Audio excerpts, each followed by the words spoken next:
So thank you very much for giving me the chance to speak to you today.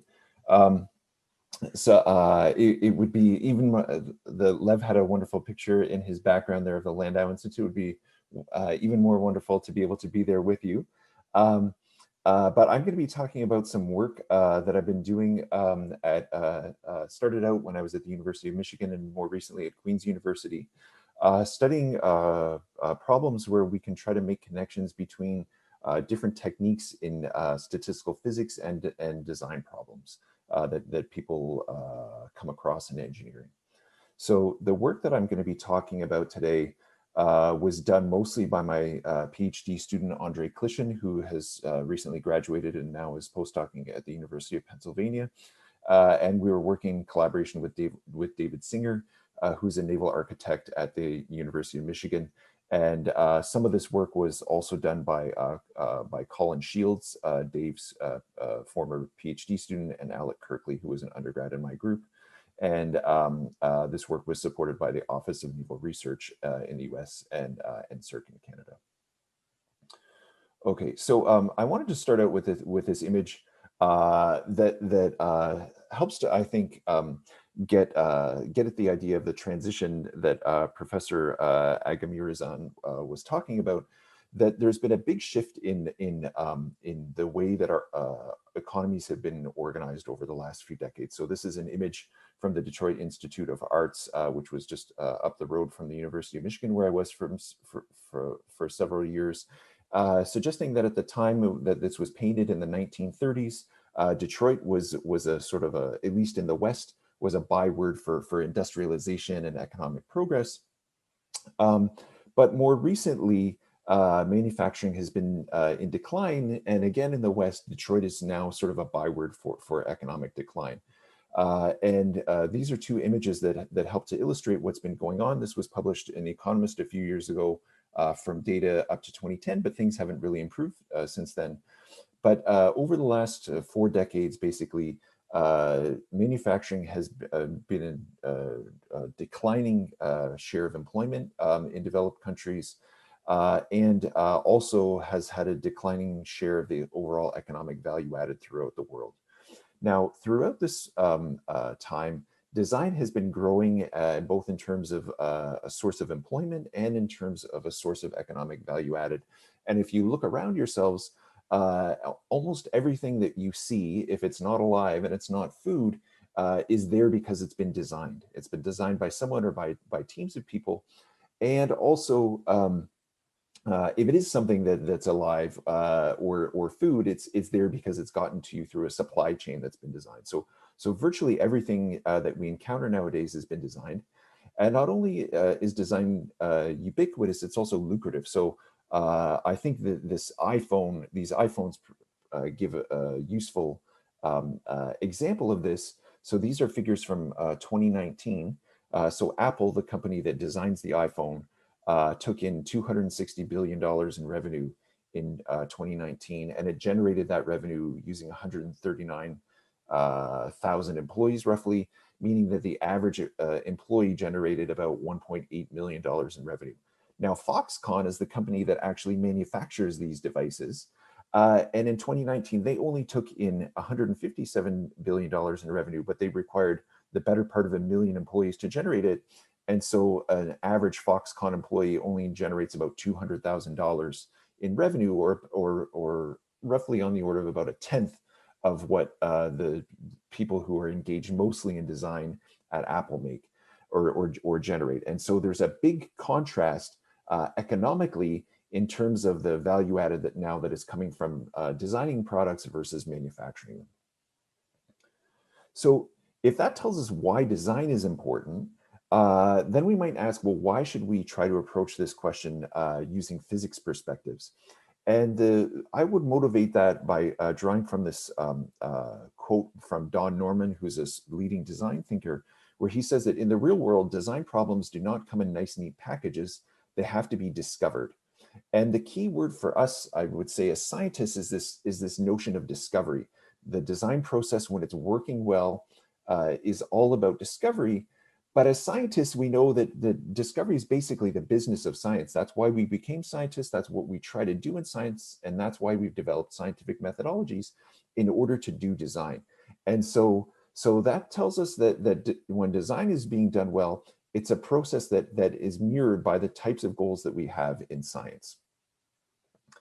Now, I've been coming at this problem for a little while, and design is something that happens across scales. So I started out working on this problem, thinking about issues that have to do with the design of materials at the nano and colloidal scale when I was working as a postdoc in Sharon Glotzer's group at the University of Michigan. And we've done a lot of work on that over the last few years, trying to understand, for example, how do you design structures at the nanoscale? How do you use design methods to try to understand mechanisms, to design for properties of materials, say their mechanical properties or their optical properties? How do you design for reconfiguration between materials?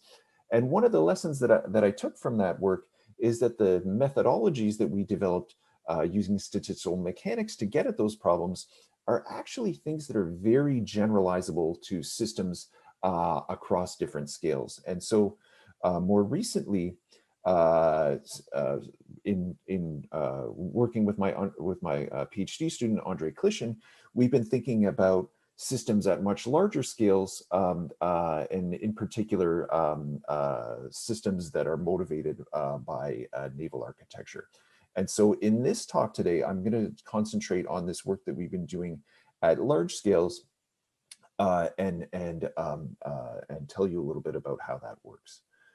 So the one of the reasons why I think these large systems are really interesting is because one of the things that happens there is that the types of challenges that people encounter in these contexts of design are sort of realized in their extreme in these big problems. So, for example, design is of many systems is fundamentally an iterative and expansive process.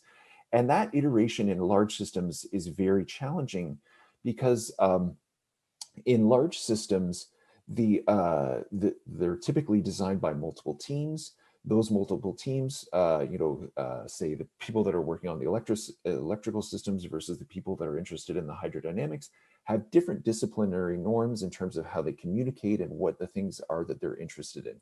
And so coming up with an iterative process that integrates ideas from different groups of people with different ways of communicating is fundamentally a hard problem. As the sort of flip side of that, big systems also need to do a lot of different things, and therefore they usually come with multiple conflicting requirements. So in the example of this warship here, from the policymaker's point of view, it needs to be cheap. From the military's point of view, it needs to be effective. From an operational point of view, it needs to be fast. And those multiple things can possibly come into conflict with one another. The final thing that makes these types of systems interesting as an engineering and design challenge is that there's typically no scope for making prototypes. So in the case of the ship, the unit costs are on the order of billions of dollars. And that makes it prohibitively expensive to make a test ship. There's no such thing as a test ship.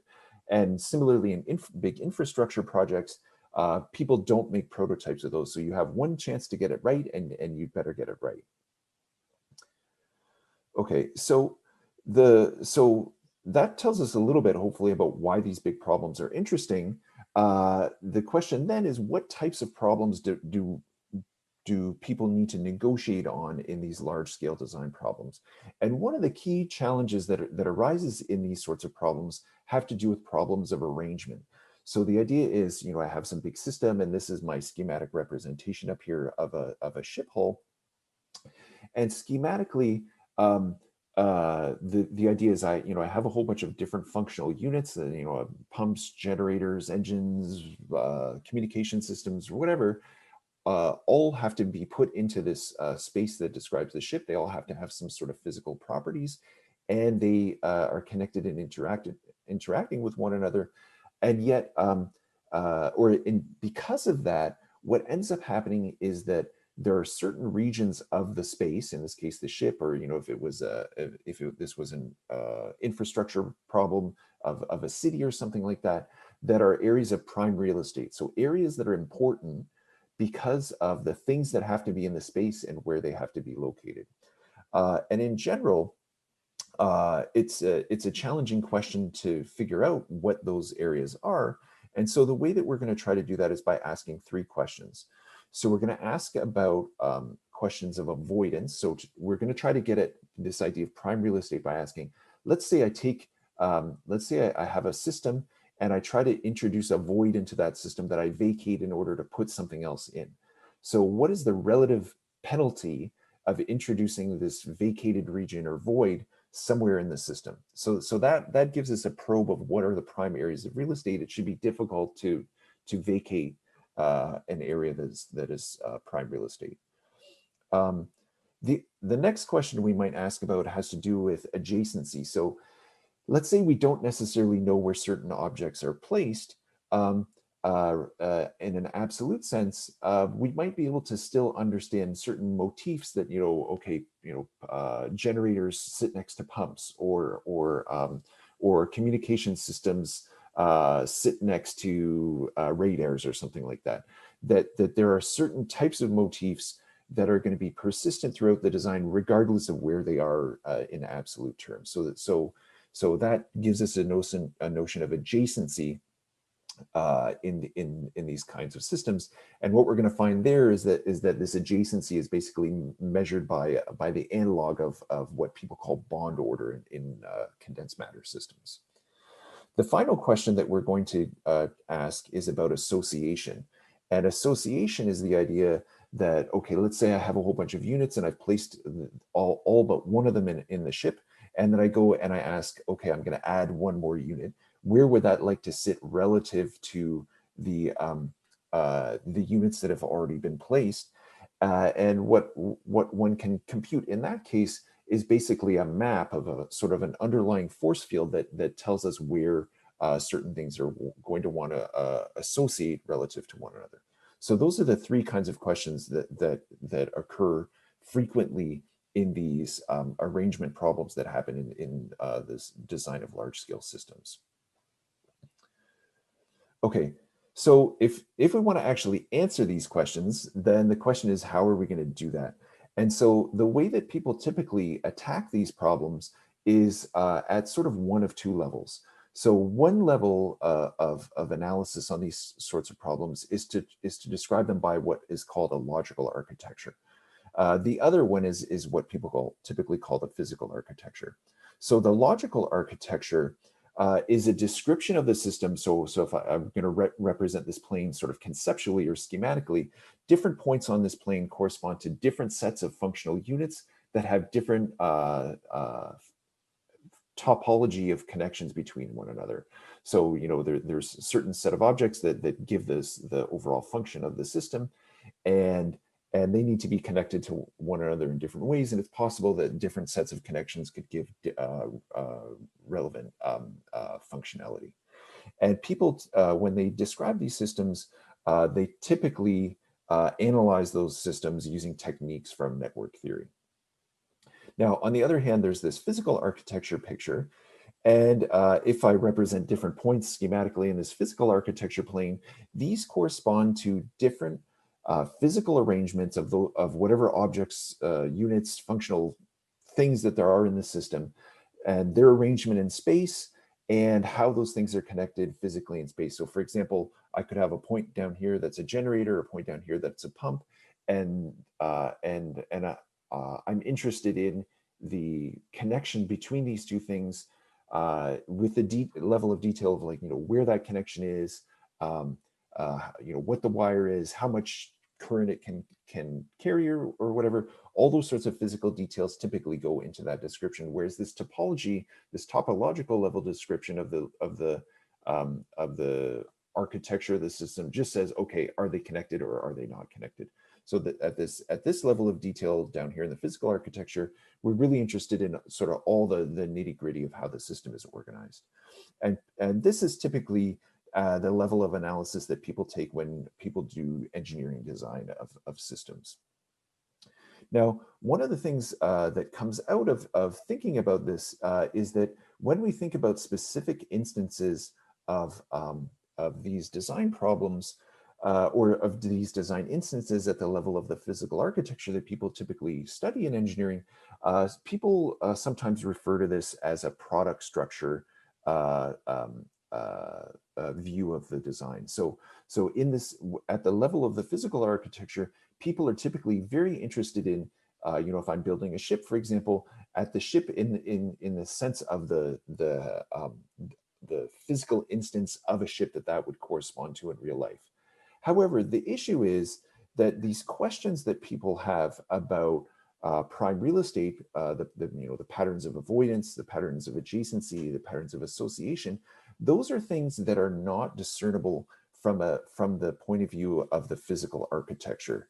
So if I have a single instance of a ship, it's difficult to extract from that physical instance patterns that would persist across different potential realizations of the ship. One of the things that happens, for example, in this interplay is that there's a coupling, that there can be coupling between different aspects of the architecture that at different levels of description. So, for example, my house, for example, has a plumbing system and an electrical system, and nominally those two things are completely distinct from one another. There's no interaction between the physical system, between the electrical system and the plumbing system. Those things at the level of the logical architecture are notionally distinct. However, earlier in the year we had a pipe burst and we lost the ceiling in our kitchen, and before the ceiling came down, basically flooded the whole ceiling of the kitchen, and it shorted out all the electrical circuits for half our house. So even though those things are logically distinct, there are physical couplings. They're effective couplings that come in between different parts of the logical architecture because of the way the physical architecture is realized in space. And so the idea that we can completely decouple the logical architecture and the physical architecture of a system is really not true. It doesn't work. It didn't work in my house, and it doesn't work in these systems more generally. And so what one needs in order to be able to address the key questions that come up in the context of these arrangement problems are frameworks that allow us to basically bridge between these two things. And so the idea is that really what we'd like to be able to understand are not just instances of a logical architecture or instances of a physical architecture. We'd like to be able to understand patterns of behaviors that emerge from or persist across different instances. And people sometimes refer to this as a knowledge structure approach to design. However, the challenge is, even though people have named this idea, there haven't really been approaches that allow people to actually do this in practice. So to understand, how do these relationships persist across instances? Now, if you're a statistical physicist, hopefully I've been saying this in the right way, that you're clued into the idea that statistical physics is actually a way of bridging this. Ever since people started studying gases, we've been looking at using statistical physics. We've been able to understand how do a bunch of possible realizations of a system, for example, the positions of the gas molecules, how does the collection of those different possibilities give rise to macroscopic thermodynamic behavior? So the whole notion of statistical physics is to be able to extract macroscopic properties from collections of microscopic instances. And so if we had a way of being able to somehow sum over different physical architectures and different logical architectures in some sort of well-defined systematic way, then we would have an approach that would allow us to generate these knowledge structures that would allow us to understand patterns of ideas that happen in these design problems. And so, so this is the work that we've been doing over the last few years here. And we call this technique systems physics, because we think it's something that allows us, using physics, to bridge the engineering design and network theory approaches to these systems. Okay, so the actual strategy that we're going to use is we're going to take the logical architecture description of a system, and we're going to basically selectively decorate that logical architecture description of the system with details that come from the physical architecture. So we have this logical architecture that's sort of the bare bones description of the system in terms of an adjacency matrix A that says just are the objects connected, and then we're going to add into that the physical information about what types of connections those things are or can be, and the different possible realizations of this. And the thing that comes out of that is something called a tensor network, which is originally developed in the context of quantum condensed matter for looking at entanglement in wave functions. Okay, so the way that we formulate this precisely in a mathematical sense is we need three things, basically. We need a set of candidate designs, a set of possible realizations of a system, a set of design objectives. So those are the things that we would like to get out of the design. You know, if we're building a ship, it's fast, it's cheap, it withstands attack or whatever you. And then we have a set of average outcomes. So that those would be the sort of expected values of, okay, it goes this fast, it costs this much, it withstands these types of attacks. And then in order to make to turn this into something mathematical, we're going to ask the following question. So I'll state it first in a very technical sense, and then I'll give a more sort of heuristic version of it. So the question that we have is, what is the probability P sub alpha that a design alpha would be in a set of designs with average outcomes O sub I? So that's like a formal statement of the question. The less formal statement of the question is, you know, I say I'm an engineer designing the electrical system in a ship, and the manager says, you know, you have to design the electrical system in the ship. You have $20 million. Show me 5 different candidate designs. So that's a more heuristic version of the same question. It turns out that this question, though, has an answer, and that answer is given by information theory. Information theory tells us that if we want to answer that question, we should write down an entropy functional that has a Gibbs term and a set of Lagrange multipliers that enforce the average outcomes for each of the objectives. And then we take that and we maximize it with respect to the probability P sub alpha. So if we do that maximization, then what we get is that the probabilities are generated by this partition function, where these Lagrange multipliers here that we're enforcing our outcomes for the objectives come in as generalized pressures that we call design pressures that help to enforce the outcomes for the objectives. Now, if you've done statistical mechanics, you can recognize that these lambdas and O's are basically conjugate pairs like we usually have in statistical mechanics. And so an example of this would be, for example, if we cared about the amount that something cost, we call that the expenditure, and we wrote that as E. There's a conjugate variable that's basically the tolerance to cost. So how much I'm willing to allow my budget for the thing to fluctuate, that plays the role of temperature. And the partition function basically ends up being just like we would usually have in the canonical ensemble, where something is playing the role of energy and something's playing the role of temperature. Okay. So then the approach to actually how we're going to then extract information from these systems goes something like this. So we had these 3 questions that we were interested in: the avoidance, adjacency, and association. And we had this description of the system where we took all the information that we had in the system about, say, where our functional units were and how the connections were routed between them. And then we framed this question in information theory, and that gave us a description in terms of the partition function. Now, the partition function looks something like this. Now, partition function is a useful object for generating probability distributions, but as a function itself, it doesn't tell us that much. It basically collapses all the information that we had into the system in terms of one number. So, you know, if we're in the canonical ensemble, it's just a function of the temperature. And in order to get more information about what is going on in the system, Landau taught us that we need to compute Landau free energies, and in particular by looking at subsets of states in a system, that by summing over those different subsets of states, that we can get effective free energies that we can associate with different possibilities. So for example, let's say in the system that we had here, we cared about where the units were, but we didn't really care about where the routing was. And we could integrate out possible routings to give us an effective picture just in terms of unit placement. For example, that there would be a prescription for integrating out to give us an effective Landau free energy for that type of setting.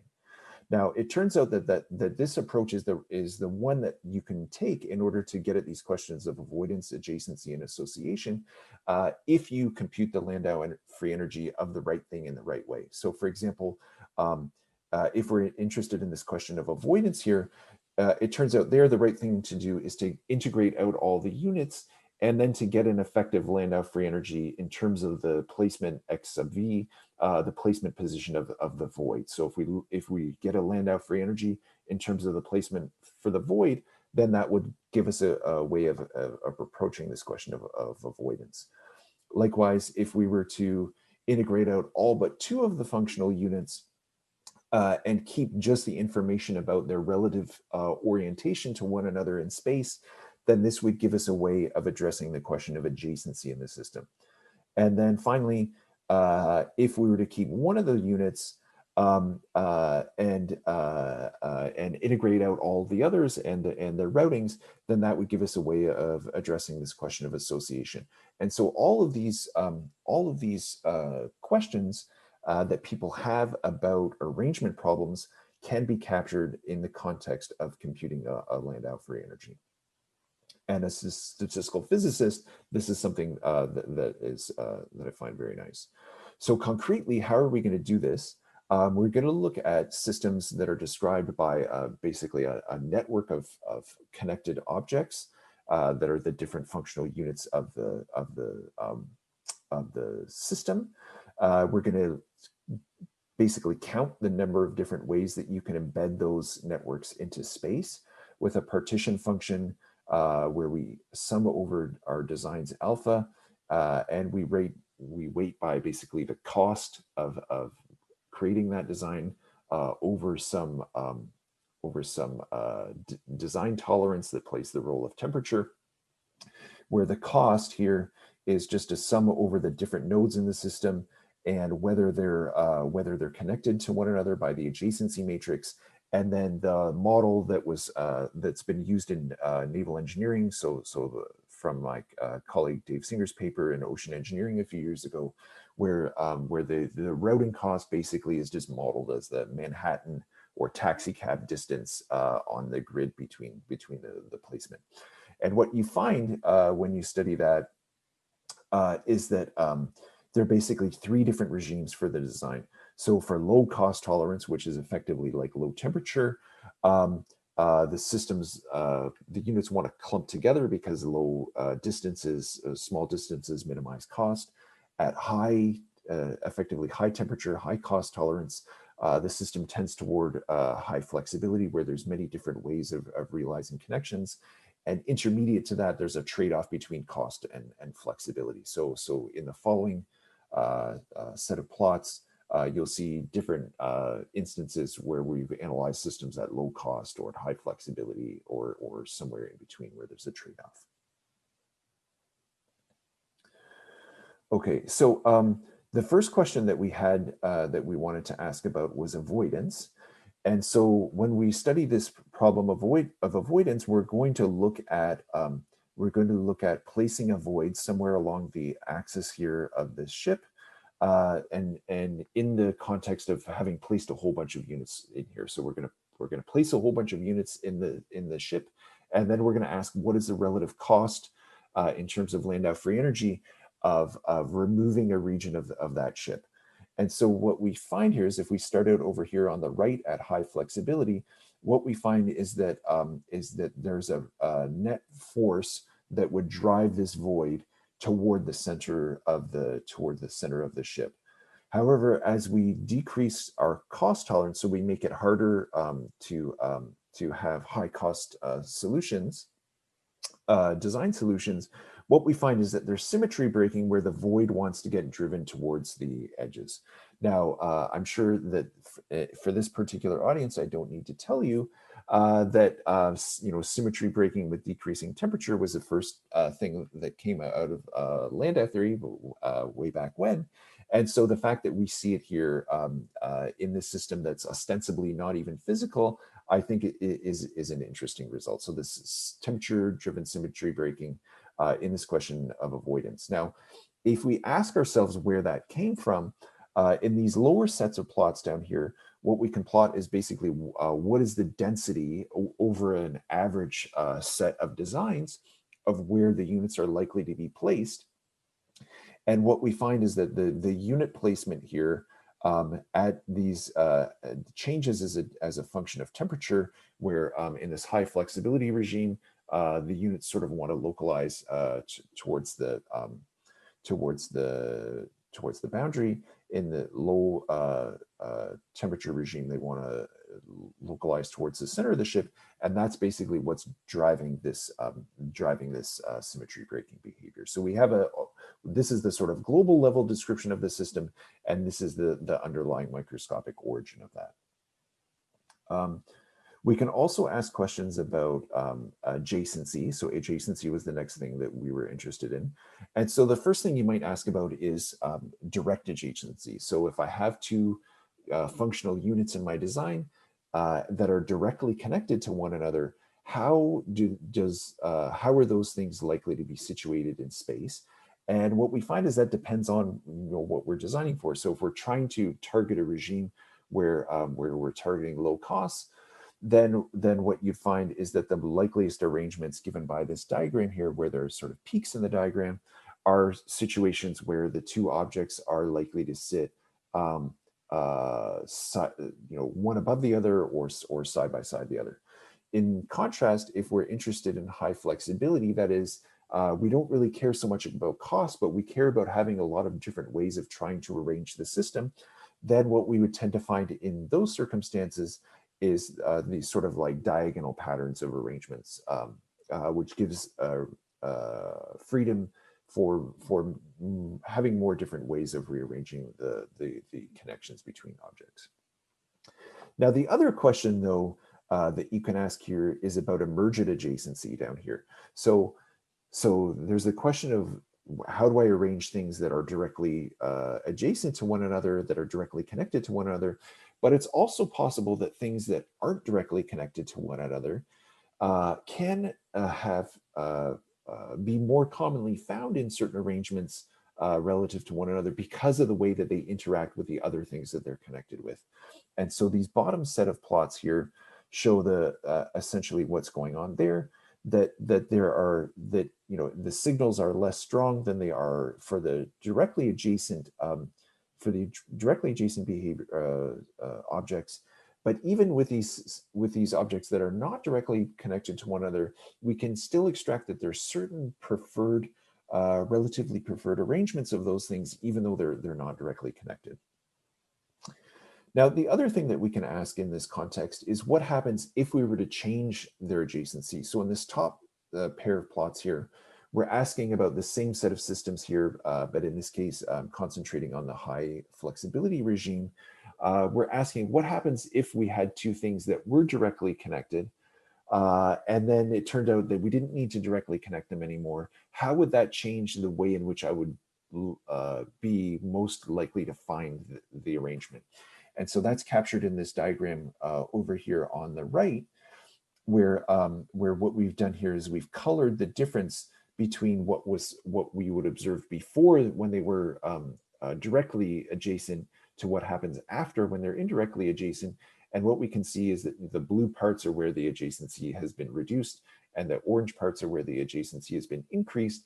That there's with these two particular functional units, this horizontal arrangement becomes much more likely if we remove their direct adjacency. Likewise, we could do the reverse down here. So in this case, we're looking at two things that have an emergent connectivity, and then we realize, oh, they need to be connected so that they now have direct adjacency. And what we find there is a sort of a reverse pattern. And so both those things can be captured here. Okay, so then the last calculation I wanted to show you was the one about association. And in this setting, what we're doing is we're saying, okay, let's imagine that we have some of the units here that have been anchored. So they've already been placed in the design. And then we're going to ask, okay, we have these other functional units that still need to be placed.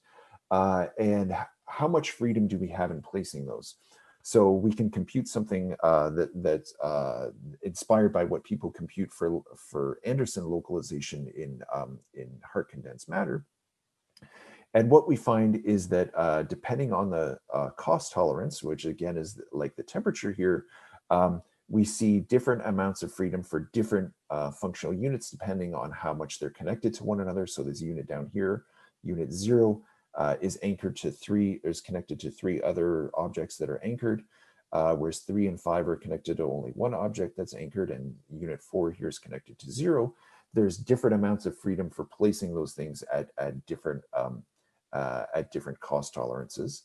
And when we examine where that freedom is, that's in this set of plots over here on the right, what we find here is that at low cost tolerance, that we find that basically the drive is for the placement of additional units to localize around the units that are already in place. So it's like in defects in a conductor. And at high cost tolerance, what we find is that there's localization around the boundary. And so again, this is interesting that these ostensibly non-physical systems are manifesting instances of physical phenomena like Anderson localization that we observe in much different settings.